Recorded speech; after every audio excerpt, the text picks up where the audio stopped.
Mas Wisnu ini bilang kok rasanya levelnya level Eropa. Ya sangat mungkin karena kan ada beberapa pemain Indonesia yang memang mainnya di Eropa, ya kan? Marcelino main di Belgia, ya kan? Nathan main di Belanda. Ini pemain diaspora, pemain yang sudah dinaturalisasi gitu ya. Justin bekas main di Wolverhampton, sekarang main di Cerezo Osaka, dipinjemin ke Jepang, tapi dia main di Wolverhampton gitu ya. Terus ada Ivar ya, main di Eropa. 4 orang ini aja udah mainnya di Eropa. Kalau 6 dari 11 4 orang main di tim Indonesia dan rasanya jadi rasa Eropa. Iya, kayak main pemain-pemain Eropa, wajar gitu. Karena ada peran dari mereka kan, mereka selalu menjadi pemain inti kan ya. Di klubnya masing-masing. Iya, di tim Indonesia. Di tim Indonesia ya. Kalau di senior lebih banyak lagi, ada Tom Haye, ada Sandy Walsh ya kan. Ada pemain-pemain yang umurnya sudah lewat dari U23.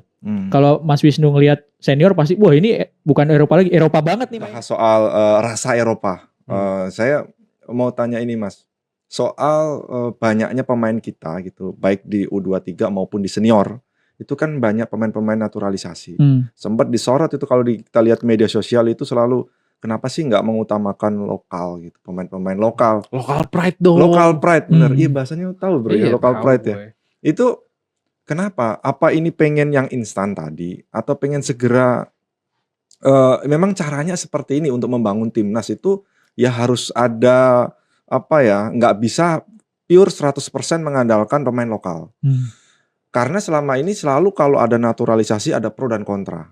Tapi kalau yang kontra dibilang ngapain sih harus kan kita sudah punya banyak pemain-pemain bagus, nggak kalah juga kok. Karena yang didatangkan pemain naturalisasi juga nggak bagus-bagus amat gitu. Nah dalam yang konteks, kontra ini ya? Iya yang kontra. Tapi yang pro, ya karena kalau local pride aja buktinya kalah terus gitu. Juara nggak pernah gitu kan. Tapi kalau kita lihat konteks kekinian sekarang nih Mas, penting nggak dan sudah tepat nggak naturalisasi yang sudah kita ambil sekarang? Ya, yang pertama harus diingat adalah melakukan naturalisasi itu bukan hal yang dilarang. Ya. Sudah pernah dilakukan oleh tim-tim kelas dunia juga udah pernah gitu ya. Ada batasnya nggak sih Mas kalau 12 pemain naturalisasi? Oh bebas ya? Gak ada. Ini hal yang bukan terlarang gitu ya. Ini hal yang wajar untuk dilakukan gitu ya. Palingnya cuma disindir aja sama negara lain gitu aja. Iya. Yang belum pernah melakukan hal itu gitu ya. Vietnam kemarin kan sudah nyindir. Iya. Sementara netizen kita bisa bilang iri bilang bos. Iri bilang bos. Iya. Bukan hal yang dilarang untuk naturalisasi dalam kondisi seperti sekarang. Nah ini kita mau masuk ke kondisi Indonesia sekarang gitu ya. Nyatanya memang kedatangan pemain-pemain ini yang keturunan punya darah Indonesia gitu ya. Ini memang mengubah permainan timnas gitu. Menjadi kalau kata Mas Wisnu tadi rasanya rasa Eropa gitu. Harus diakuin. Mas Wisnu disebut terus nih. Iya gak apa-apa. Ada pesanan gitu. Pesanan sponsor. Iya nanti saya keluar dipijitin sama Mas Wisnu. Jadi memang faktanya permainan timnas berubah gitu ya, berubah gitu ya. Meskipun sekali lagi belum dapat trofi, tapi kelihatan progresnya dengan pemain-pemain naturalisasi.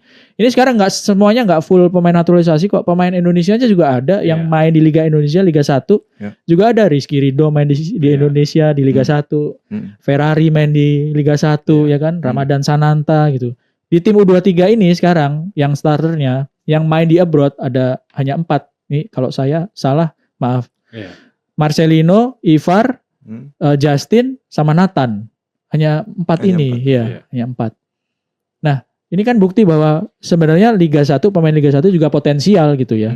Potensial. Kalau di mix dengan benar oleh dengan pemain naturalisasi oleh pelatih yang tepat, Coach Sintayong. Karena belum tentu juga misalnya coachnya bukan Coach Sintayong terus dapat materi pemain ini bisa tampil seperti ini kan belum tentu juga.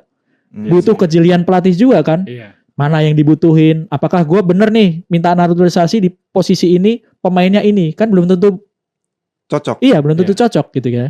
Atau misalnya nih nanti suatu saat Coach Sintayong pergi. Nah pemain naturalisasi yang sekarang ini apakah cocok dengan skema dengan pelatih baru? Kan belum tentu. Ya, tapi sampai saat ini faktanya adalah ini prestasi penampilannya seperti ini loh, dengan mix pemain naturalisasi dan pemain yang ada di Liga 1 sekarang. Chemistry-nya kayak pas sama STY itu cocok kayaknya ya. Sekarang faktanya sedang pas gitu ya. Kayaknya formulanya oke nih. Tapi sebenarnya kita juga nggak boleh lupa bahwa kita nggak boleh terlena dengan hasil ataupun dengan permainan yang ditampilkan dengan sekarang ini. Karena apa? PSSI, federasi itu punya PR bagaimana meningkatkan kualitas kompetisi lokal gitu. Supaya produk dari kompetisi lokal ini bisa dipakai di timnas gitu. Kan muara dari kompetisi itu kan adalah timnas ya. Bukan cuman itu aja sebenarnya yang harus diingat.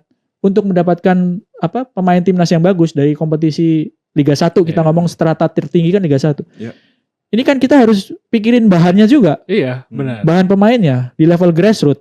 U8 under 8 tahun dari 10, U8, U10, U12, 14, 16, 18, 20, 23. Ini kan harus dipikirin semua nih sama PSSI. Kalau mau instan sekarang ya, kalau mau gampang ya, maksudnya dalam artian cepat gitu ya. Ya memang cara seperti ini yang diperlukan. Kita cari pemain diaspora ya, naturalisasi. Karena Coach Sintayong sendiri kan juga ditargetkan sama PSSI. Lo di turnamen ini harus lolos babak ini misalnya, harus mencapai babak ini gitu. Bagaimana seorang pelatih untuk mencapai tujuan itu kan dia harus pikirin pemain apa nih yang gue butuhin nih. Sementara kalau gue minta naturalisasi kan itu nggak dilarang. Yang penting gue bisa targetnya tercapai gitu. Kan nggak dilarang dengan cara seperti apa kan nggak. Sah-sah aja gitu. Nah faktanya oke. Tapi sekali lagi nggak boleh terlena dengan cara seperti ini. Karena PR-nya kan justru ada di kompetisi Indonesia. Bayangin kalau misalnya kompetisi Indonesia ini bagus pemainnya. Bahannya banyak. Ditambah pemain naturalisasi. Pasti lebih dari ini penampilannya Indonesia pasti akan lebih bagus.